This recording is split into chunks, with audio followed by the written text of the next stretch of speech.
আরে বন্ধু, আমি একটু রোগী না হসপিটাল আছি, তুই থাকে আমি তোদের বিকাল দেওয়ার মানে আমি আসতে না, সমস্যা নাই। স্যার আপনার হলো, স্যার রাখুন রাখুন। ভাইয়া তুমিও বসো, আসো একসাথে খাই। না স্যার কি বলেন, আপনি খান। আরে ভাই সমস্যা নাই, খাও। আমার আবার একলা খেতে ভালো লাগে না, বসো।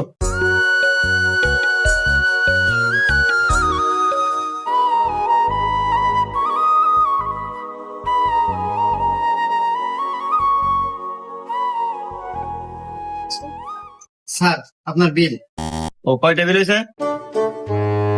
স্যার 400 টাকা। তাই না? স্যার 200 টাকা কেন, 400 টাকা বিল হয়েছে। এ আল্লাহ, তুমি আমার সাথে খাইছাও না? হ্যাঁ স্যার, দুজন তো ভাগে খেলাম। 400 টাকা বিল হয়েছে, আমি 200 টাকা দিছি, আর তুমি 200 টাকা বইরে দিয়ে দিও। হুমুন্দি কয় গিরা